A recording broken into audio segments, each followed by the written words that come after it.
بڑی معذرت کے ساتھ برا مت ماننا، میں عورتوں کو کوسنے نہیں بیٹھا، لیکن اپنی بہنوں سے بہت درد دل کے ساتھ پوچھنا چاہتا ہوں، اے خاتون جنت کی کنیزوں، کیا مردوں نے ہی صرف جنت میں جانا ہے؟ عورتوں نے جنت میں نہیں جانا؟ تمہاری محرومی کی حد ہے میری بہنوں کہ تمہارے قدموں کے نیچے جنت ہے۔ اللہ کے رسول فرماتے الجنت تحت اقدام الامہات، جنت تمہاری ماؤں کے قدموں کے نیچے ہے، لیکن ساتھ ہی حضور نے یہ بھی فرمایا کہ میں نے جہنم میں سب سے زیادہ اگر کسی کو دیکھا ہے تو عورتوں کو دیکھا ہے۔ آج بیٹیوں کا حال یہ ہے، اب بیٹیاں قرآن کہاں یاد کرتی ہے، اب بیٹیاں حدیث کہاں یاد کرتی ہے، اب بیٹیاں دین کہاں پڑھتی ہے؟ یہ تو گانے سنتی ہے، یہ تو سیریل دیکھتی ہے، یہ تو فلمیں دیکھتی ہے۔ اللہ اکبر! قوم کی جو بیٹی بالغ ہونے سے پہلے سیریلوں میں بھاگنے اور بھگانے کے مناظر دیکھے گی، قوم کی جو بیٹی جوانی کی دہلیز پر قدم رکھ کر فلموں میں زنا کے مناظر دیکھے گی، پھر وہ گندگی نہیں کرے گی تو کیا کرے گی؟ وہ جرائم نہیں کرے گی تو کیا کرے گی؟ اے خاتون جنت کی کنیزوں، جب اللہ کے دین کو تم پیٹ کے پیچھے ڈالو گے تمہیں رونے کو مزدور نہیں ملے۔ اور آپ جانتی ہیں یہ سیریل اور گندی فلموں کا نتیجہ ہے کہ بچیاں کسی اور کا ہاتھ پکڑ کر چلی جاتی ہیں، معاشرہ اس کو دھتکار دیتا ہے، پھر وہ ایک دو بچوں کا باپ بن کر کے اس لڑکی کو دھوکہ دے دیتا ہے، پھر جب وہ لوٹ کر آتی ہے تو نہ ماں باپ قبول کرتے، نہ بھائی قبول کرتے، نہ خاندان قبول کرتا ہے، اور وہ ظالم تو دھوکہ دے ہی چکا ہے۔ علم کی بات چل رہی ہے، رسول اللہ کی نواسی، جس طرح سے امام حسن کے کان میں، امام حسین کے کان قرآن اگر کسی نے کیا ہے تو وہ سیدہ زینب پاک کی ذات ہے۔ صرف 7 سال کی عمر میں سیدہ زینب نے حافظ قرآن کیا تھا، آپ قرآن کی حافظہ تھی۔ اللہ اکبر! آپ کو حیرت نہیں ہونی چاہیے، اللہ سیدہ زینب نے صرف 7 سال کی عمر میں قرآن کا حفظ کیا ہے، اور قرآن کی اکثر صورتیں آپ نے اپنی امی سیدہ فاطمہ کے ذریعے سے حفظ کیا ہے۔ اللہ اکبر! اور قرآن کا سب سے پہلے درس دینے کا کام کوفہ کی سرزمین پر سیدہ زینب نے کیا ہے۔ یہ رسول اللہ کا خاندان ہے۔ ام المومنین سیدہ عائشہ صدیقہ وہ خاتون ہے کہ اللہ اکبر، عورتوں میں سب سے زیادہ اگر کوئی حدیث روایت کر رہا ہے تو وہ سیدہ عائشہ صدیقہ کی ذات ہے، اور آپ مفتی 4 ملت ہے۔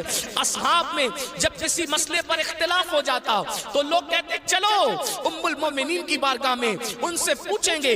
حیرت کی بات ہے، مردوں کا علم اختلاف اگر کسی کا قول فیصل کی حیثیت سے ختم کرتا ہے تو اسے ام المومنین سیدہ عائشہ صدیقہ کے نام سے جانا جاتا ہے۔ یہ علم ہے، یہ عورتوں کے پاس علم ہے۔ اسی طریقے سے اللہ اکبر، امام جعفر صادق کی بہو ہے، امام جعفر صادق کی بہو ہے، یعنی امام حسین کے خاندان کی بہو اور امام حسن کے خاندان کی بیٹی، ان کو دنیا نفیسۃ العلم کہتی ہے، اور ان کو نفیسہ مصری بھی کہا گیا ہے۔ یہ اپنے شوہر کے ساتھ مدینہ منورہ سے ہجرت کر کے مصر آ گئی تھی، اور جب مصر آئی ہے اور امام جعفر صادق کے علم کی خیرات جب بانٹنے کے لیے بیٹھی ہیں تو میری بہنوں آپ کو حیرت ہوگی، حضرت نفیسۃ العلم جسے نفیسہ مصری کہتے ہیں، جب پردے میں بیٹھ کر لوگوں کو قرآن و حدیث کا علم دیتی تو پردے کے پیچھے بیٹھ کر علم حاصل کرنے کے لیے مجتہد مطلق حضرت سیدنا امام شافعی جیسے لوگ آیا کرتے تھے اور ان سے علم حاصل کیا کرتے تھے۔ یعنی ہمارے یہاں اسلام میں عورتیں ایسی تھی کہ اتنے بڑے بڑے مرد جو ہے عورتوں کے پاس آ کر کے اسلام حاصل کرتے تھے، علم دین حاصل کرتے تھے، اسلام کا علم حاصل کرتے تھے۔ پردے کے پیچھے سے گویا کہ نفیسۃ العلم نے، نفیسہ مصری نے ام المومنین سیدہ عائشہ صدیقہ کی یاد کو تازہ کر دیا تھا۔ میری بہنوں آج وہ کہاں گیا معاملہ؟ آج تو عورتوں کا مطلب زیورات سے محبت، عورتوں کا مطلب نئے کپڑوں سے محبت، عورتوں کا مطلب شادیوں میں شرکت سے محبت، عورتوں کا مطلب بازار میں گھومنے سے محبت، عورتوں کا مطلب جو وہ فلموں سے محبت۔ عورتوں کو دین سے تعلق کیا رہ گیا؟ بڑی معذرت کے ساتھ برا مت ماننا، میں عورتوں کو کوسنے نہیں بیٹھا، لیکن اپنی بہنوں سے بہت درد دل کے ساتھ پوچھنا چاہتا ہوں، اے خاتون جنت کی کنیزوں، کیا مردوں نے ہی صرف جنت میں جانا ہے؟ عورتوں نے جنت میں نہیں جانا؟ مجھے بتاؤ کیا کر رہی ہو اپنے دین کے لیے، کیا کر رہی ہو اپنے اسلام کے لیے؟ تمہاری محرومی کی حد ہے میری بہنوں کہ تمہارے قدموں کے نیچے جنت ہے۔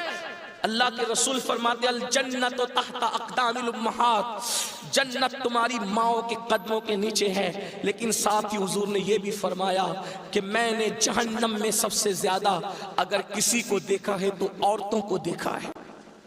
مجھے بتاؤ، آج نماز سے کوسوں دوری، مذہب سے کوسوں دوری، اس لیے جامعۃ المصطفیٰ کا قیام اس لیے عمل میں آیا ہے تاکہ بھولے ہوئے سبق کو یاد دلایا جا سکے، بھولے ہوئے سبق کو یاد دلایا جا سکے، بچیوں کو علم کا زیور دیا جا سکے، بچیاں علم حاصل کریں، پرانا دور دہرائیں، پرانی تاریخ یاد دلائیں۔